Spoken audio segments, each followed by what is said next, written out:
Mukunda jewellery హనుమకొండలోని అతిపెద్ద jewellery mart December 14న గొప్ప ప్రారంభం. అందరికీ నమస్కారం. నేను Swaroopa Potlapalli. Welcome to I dream. Pan India star Allu Arjun arrest అనేది ఇప్పుడు బాలీవుడ్ లోనూ పెద్ద చర్చనీయాంశంగా మారిపోయింది.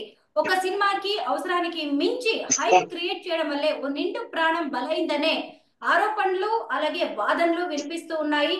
ఓ వైపు అల్లు అర్జున్ అత్యుత్సాహం, థియేటర్ యాజమాన్యం నిర్లక్ష్యం కూడా దీనికి కారణం అంటున్నారు ప్రజలు. ప్రస్తుతం నాతో పాటు PDSU Telangana state president Mahesh ఉన్నారు. ఆయనతో మాట్లాడదాం. నమస్తే మహేష్ గారు. నమస్తే అండి. అల్లు అర్జున్ ని అరెస్ట్ చేశారు. ఆయన అరెస్ట్ మీద మీ స్పందన ఏంటి, మీ అభిప్రాయం ఏంటి? మేము మొదటి నుంచి ఈ అల్లు అర్జున్ బాధ్యతారాహిత్యం వల్లనే రేవతి అనే ఒక నిండు ప్రాణం పోయిందని చెప్పేసి మేము మాట్లాడుతూ ఉన్నాం.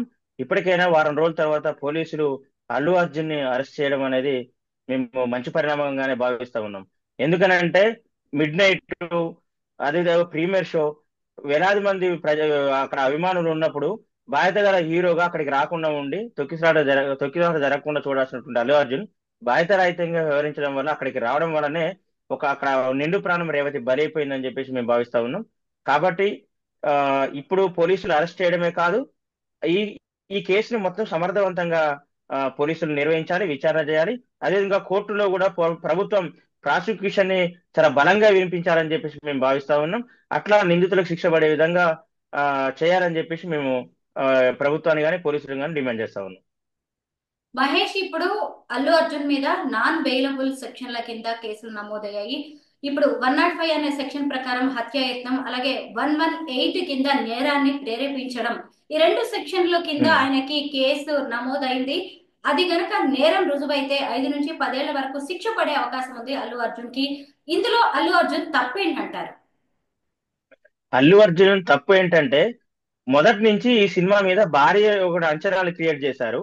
ఆ అంచనాలు క్రియేట్ చేసినప్పుడు ఒక మాస్ ప్రాంతంలోకి, సంధ్యా థియేటర్ అంటేనే ఒక మాస్ జనం ఉండే ఏరియా, అట్లనే మాస్ అభిమానులు అక్కడికి వస్తారు. అక్కడికి వచ్చినప్పుడు ఈ అల్లు అర్జున్ సినిమా చూడాలనుకునేటైనా ఏదో ఒక మల్టీప్లెక్స్ చూపే సినిమా చూసి అక్కడి నుంచి అక్కడ వెళ్ళిపోతే బాగుండేది. కానీ సినిమా అక్కడ వేలాది మంది జనం, క్రౌడ్ ఫుల్ గా ఉందని చెప్పినా కూడా, అట్లా తెలిసినా కూడా ఓపెన్ టాప్ జీబులలో రావడం, అట్లా అభివాదం చేసుకుంటూ రావడం, అట్లా అక్కడ అభిమానులందరూ కూడా ఒక ఉన్మాదం లాగా అయిపోయి ఆయన వెంట పరుగులు తీయడం, అట్లా ఆయన ప్రైవేట్ సెక్యూరిటీ అందరినీ తోసేయడం, ఆ తోసేయడంలో భాగంగానే రేవతి చనిపోవడం అనేది మనకు ఒక సిరీస్ గా జరిగింది. కాబట్టి ఈ దానికి అల్లు అర్జున్ ప్రధానమైన కారకుడు. అట్లనే ఆ థియేటర్ గానీ వాళ్ళందరూ కూడా తర్వాత వస్తారు. కాబట్టి ఈ అల్లు అర్జున్ అరెస్ట్ చేయాలని చెప్పి మేము ఫస్ట్ నుంచి మాట్లాడుతా ఉన్నాం. దీనికి చాలా మంది మమ్మల్ని థ్రెటన్ చేశారు, మాట్లాడారు, మమ్మల్ని ఇబ్బందులకు గురి చేశారు. అండ్ మిడ్ నైట్ కాల్ చేసి కూడా అల్లు అర్జున్ అభిమానులు మమ్మల్ని ఇబ్బంది పెట్టే పరిస్థితి ఉంది. అయినా కూడా బాధ్యత గల విద్యాసంఘంగా, పీడీఎస్సీగా మేము ఎక్కడ కూడా వెనకడుగు వేయలేదు. అదే ఆ పోరాటంలో భాగంగానే ఈ రోజు అల్లు అర్జున్ అరెస్ట్ మేము చూస్తా ఉన్నాం. మరి ఇప్పుడు థియేటర్ యాజమాన్యం విషయంలో మీరు కోరుకుంటున్నది ఏంటి? ఇప్పుడు ఒక స్టార్ వస్తున్నారు, పైగా అక్కడ కొత్త సినిమా రిలీజ్ అవుతుందని తెలిసినప్పుడు పోలీసుల బాధ్యత ఎలా ఉండాలి? ఈ విషయంలో సెక్యూరిటీ ఏర్పాట్లు చేయాలి కదా పోలీసులు కూడా. ఇప్పుడు పోలీసులు ఇప్పటికే అక్కడ ఉన్నటువంటి లోకల్ డీసీపీ ప్రెస్ మీట్ పెట్టి మాకు ఈయన వస్తున్న ఇన్ఫర్మేషన్ లేదని చెప్పేసి ఆయన చెప్పి ఉన్నారు. అట్లనే మేము వస్తున్నాము, రావట్లేదనే విషయం మీద మొన్న అల్లు అర్జున్ వీడియో క్రియేట్ చేశాడు. కానీ ఆ విషయం చెప్పకుండా కేవలం ఒక 25 లక్షలు ఇస్తామని చెప్పేసి మాట్లాడిన ఒక స్థితి ఉంది. అట్లనే మళ్ళా ఇంకొక వైపు కోర్టులో పోయి ఈ ఘటన మీద మాకు ఎటువంటి సంబంధం లేదు, ఈ కేసును కొట్టివేయాలని చెప్పేసి దొంగచాటుగా ఈరోజు అల్లు అర్జున్ కోర్టు మెట్లు ఎక్కిన పరిస్థితి ఉంది. కాబట్టి ఈ రెండింటిని బేరీజ్ వేసుకుంటే ఇక్కడ మనకు స్పష్టంగా అర్థమయ్యేది ఏందనంటే అల్లు అర్జున్ బాధ్యతారాహిత్యం మనకి కనబడింది. అట్లనే మేము ఫస్ట్ నుంచి ఏం డిమాండ్ చేస్తా ఉన్నాం, అక్కడ వాళ్ళ కుటుంబ సభ్యులు కానీ పౌర సమాజం కానీ కనీసం 10 కోట్ల రూపాయలు ఇవ్వండి, అట్లే వాళ్ళ ఇద్దరు పిల్లలకి మీరు ఎడ్యుకేషన్ ని ఫ్రీగా మీరే చేయించాలని చెప్పేసి మేము డిమాండ్ చేసినాం. కానీ ఆ వైపుగా ఈ రోజు అల్లు అర్జున్ చేయలేదు. 300 కోట్లు అంటే తన ఒక్కరోజు సినిమాకి 300 కోట్లు వచ్చినాయి. ఆ 300 కోట్లలో 1% కూడా ఇవ్వలేదు. 1% కూడా ఇవ్వకుండా ఈ రోజు అల్లు అర్జున్ వ్యవహరిస్తున్న స్థితి ఉంది. కాబట్టి మేము ఇప్పటికైనా ఈ ప్రీమియర్ షోలు పెట్టడం, అట్లనే టికెట్ రేట్లు పెంచడం అనేది కూడా తప్పు. కాబట్టి ఈ ఘటనతోనైనా పోలీసులు కానీ రాష్ట్ర ప్రభుత్వం కానీ గుణపాఠం తీసుకొని భవిష్యత్తులో ఎవరికి కూడా ప్రీమియర్ షోలకు అనుమతులు ఇవ్వద్దు. అట్లనే ఈ పర్టికులర్ కేసులో అల్లు అర్జున్ మీద చేసి వచ్చినటువంటి ఈ కేసు విషయంలో ప్రాసిక్యూషన్ కానీ విచారణ కానీ సమర్థవంతంగా నిర్వహించి తీరాలని చెప్పేసి మేము డిమాండ్ చేస్తా ఉన్నాం. మహేష్, ఇప్పుడు మీరు ఒక మాట అన్నారు, మేము 10 కోట్లు డిమాండ్ చేశాం అల్లు అర్జున్ ని, కానీ ఆయన 25 లక్షలే ఇస్తామన్నారు అని. అంటే ఒక ప్రాణం విలువని మీరు డబ్బుతో వెలకడుతున్నారా? ఇప్పుడు మేము ఆ ప్రాణం విలువని డబ్బుతో వెలకట్టలేము, కానీ అంతో ఇంతో వాళ్ళ అంటే ఈ 10 కోట్లు అడగడం లేదు, వాళ్ళ తన పిల్లలకి ఎవరైతే ఉన్నారో వాళ్ళకి ఫ్రీ ఎడ్యుకేషన్ ఇవ్వాలని చెప్పేసి మేము అడుగుతా ఉన్నాం. అంటేనే అక్కడ మా బాధ్యతను మీరు అందరూ కూడా గుర్తించాల్సిన అవసరం ఉంటుందండి. ఎందుకనంటే ఎడ్యుకేషన్ అనేది తరగని గని అది. ఎవరైనా వాళ్ళు రేపు పొద్దున్నే చదువుకొని వాళ్ళ కాళ్ళ మీద వాళ్ళకి నిలబడే ఒక స్థితి ఉంటది. వాళ్ళ కాళ్ళ మీద వాళ్ళకి నిలబడి చదవాలంటే వీళ్ళు ఇచ్చే డబ్బులు కూడా దానికోసం ఉపయోగపడతాయి. కాబట్టి ఆ రకంగా ప్రయత్నం చేయాలని చెప్పేసి మేము అడుగుతా ఉన్నాం. ఇప్పుడు ఇది అల్లు అర్జున్ ని అరెస్ట్ ప్రాణానికి విలువ చేశారు, కాదు. ఈ అరెస్ట్ తోటి మరి వీళ్ళకి న్యాయం జరిగే అవకాశం ఉంటుందా? అల్లు అర్జున్ కి ఒకవేళ నేరం రుజువై జైలు పాలయ్యారు అనుకోండి, మరి ఈ కుటుంబానికి ఎలాంటి న్యాయం జరుగుతుందని మీరు భావిస్తున్నారు? ఈ కుటుంబానికి న్యాయం చేయాలనుకుంటే ఈ రాష్ట్ర ప్రభుత్వమైనా న్యాయం చేయొచ్చు. ఈ రాష్ట్ర ప్రభుత్వం కూడా ముందుకొచ్చి తన కుటుంబానికి న్యాయం చేయాలని చెప్పేసి మేము అడుగుతా ఉన్నాం. అట్లనే ఈ అరెస్టుతోని ఈ ఈ చిత్రసీమలో ఉన్నటువంటి బడా నిర్మాతలు ఎవరైతే ఉన్నారో, బడా హీరోలు అని చెప్పుకుంటున్న సోకాల్ హీరోలు ఎవరైతే ఉన్నారో, ఆ హీరోల సినిమాలు ఎప్పుడైనా వచ్చినప్పుడు వాళ్ళకి ప్రీమియర్ షోకి అవకాశం లేదు, ప్రత్యేకమైన జీవోలు సృష్టించొద్దు. అట్లనే వాళ్ళు కూడా బాధ్యతగా వ్యవహరించాలి.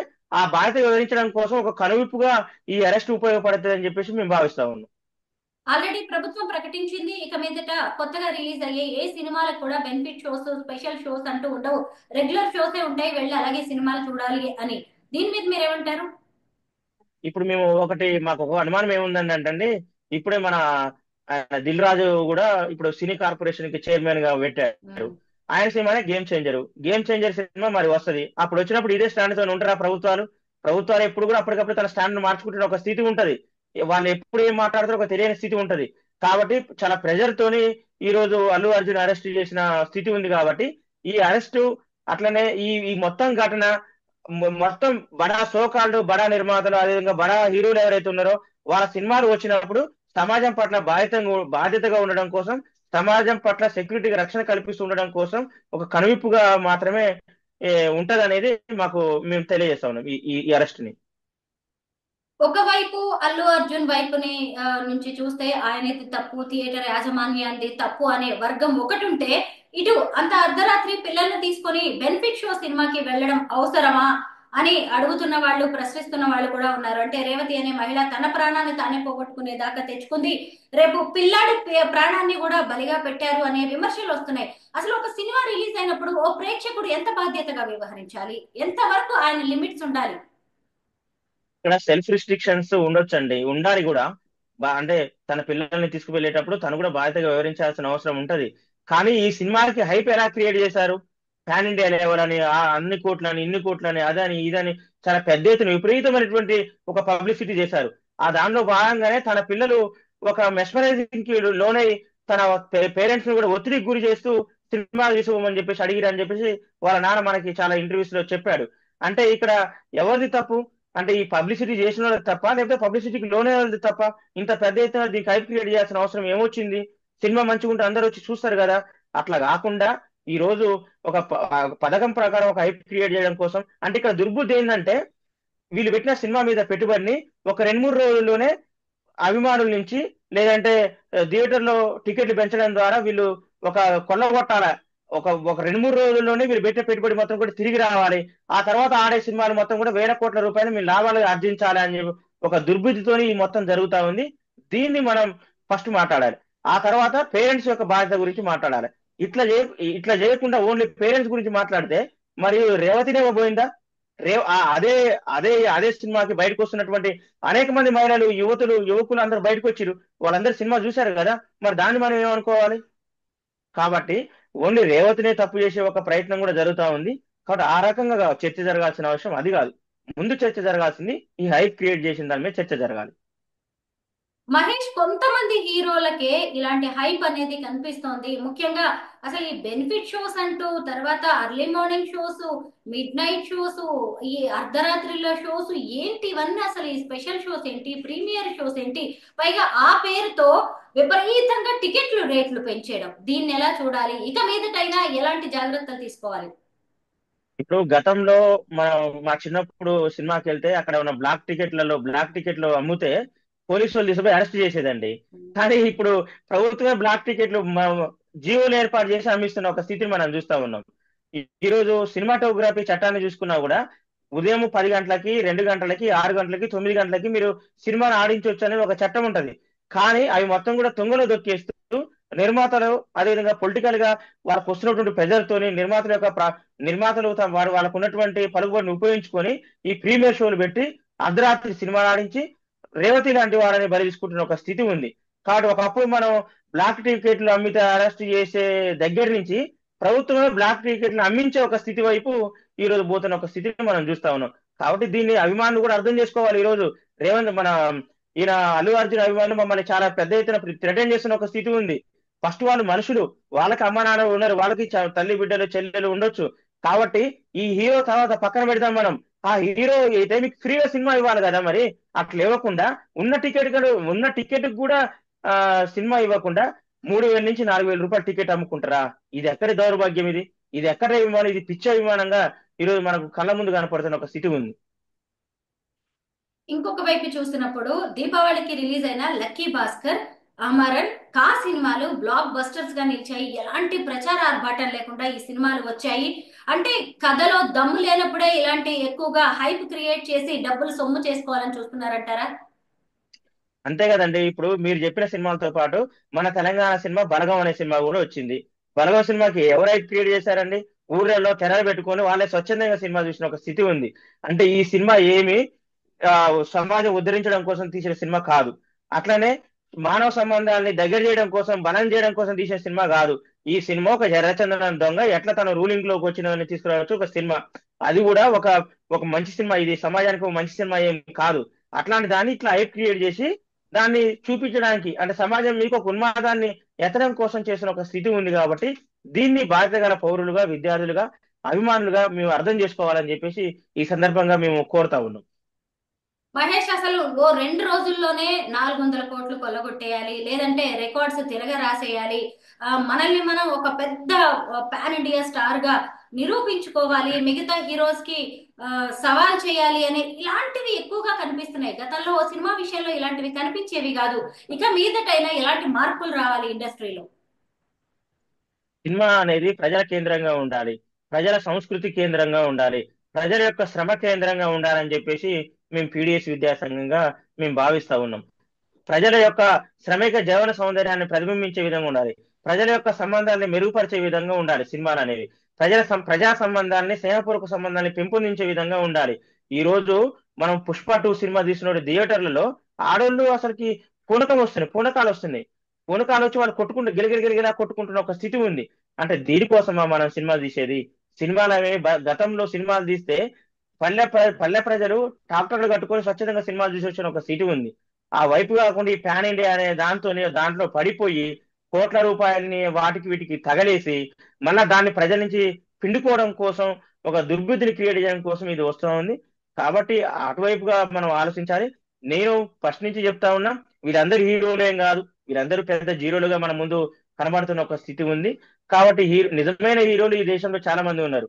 ఈ ఒక భగత్ సింగ్ కావచ్చు, ఒక రాజగురు కావచ్చు, ఒక సుఖదేవ్ కావచ్చు, బాజా చంద్రశేఖర్ కావచ్చు. మన కళ్ళ ముందు ఉన్నటువంటి మన నాన్న ఒక హీరో, మనకు తిండి పెట్టే ఒక రైతు ఒక హీరో, మనకు శ్రమ చేసే ఒక శ్రామికుడు ఒక హీరో. వాళ్ళను ఆ కేంద్రంగా ప్రజలు కానీ, విద్యార్థులు కానీ, యువకులు కానీ ఆలోచించాలని చెప్పేసి నేను కోరుతా ఉన్నాను. మహేష్, ఇందాక మీరు ఒక డౌట్ రేస్ చేశారు, ప్రభుత్వం తీసుకున్న నిర్ణయం అనేది ఎంతవరకు అమలవుతుందో చూడాలి అని. ఎందుకంటే ముఖ్యంగా అక్కడ దిల్ రాజు పేరు వచ్చింది కాబట్టి. ఎందుకంటే సంక్రాంతికి వస్తున్న సినిమా కూడా ఆయనదే, ఉమ్. గేమ్ చేంజర్, ఆయనే ప్రొడ్యూసర్. ఇంకొక వైపు బాలకృష్ణ డాకు మహారాజ్ కి కూడా ఆయనే డిస్ట్రిబ్యూటర్ గా ఉన్నారు. ఇప్పుడు అదే Dil Raju film development corporation కి చైర్మన్ అయ్యారు. ఇక మరి ఎలా ఉంటుందని మీరు ఒక డౌట్ రేస్ చేశారు. ప్రభుత్వానికి మీరు విజ్ఞప్తి చేస్తున్నారా, ఇక నుంచైనా పకడ్బందీగా మీరు తీసుకున్న నిర్ణయాలను అమలు చేయండి, ఎలాంటి ఫిల్మ్ ఇండస్ట్రీ నుంచి వచ్చే ప్రలోభాలకి లొంగొద్దని మీరు కోరుకుంటున్నారా ప్రభుత్వాన్ని? ఖచ్చితంగా కోరుతున్నామండి.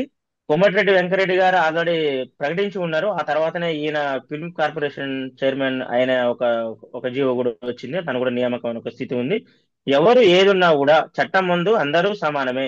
ఏదైనా ఒక జీవో తీసుకొస్తే దాని ముందు ప్రజలందరూ సమానమే. ఒక చట్టం ముందు ప్రజలందరూ సమానమైన ఒక భావన తీసుకొచ్చినప్పుడు అది దిల్ రాజుకు కూడా వర్తిస్తుంది. కాబట్టి బాలకృష్ణకైనా, రామ్ చరణ్కైనా, మహేష్ బాబుకైనా, ఇంకొక ప్రభాస్ అయినా, ఇంకొక వాళ్ళని మించిన వాళ్ళైనా కూడా ప్రీమియర్ షోల్ని రద్దు చేయాలా. అట్లనే ఈ టికెట్లు పెంచుకోవడానికి అవకాశం ఇవ్వద్దు. దాన్ని ప్రభుత్వం అనేది తనే తనే ప్రకటించి ఉంది కాబట్టి ఆ దాని మీద వాళ్ళు నిలబడాలని చెప్పేసి మేము ఈ ప్రభుత్వాన్ని కోరుతున్నాం. మొత్తం మీద ఈ అల్లు అర్జున్ అరెస్ట్ అనేది అటు సినిమా ఇండస్ట్రీకి, థియేటర్ల యాజమాన్యానికి, ఇటు ప్రేక్షకులకి అందరికీ ఒక పెద్ద గుణపాఠం అనే చెప్పాలి. Thank you Mahesh. Thank you madam, thank you.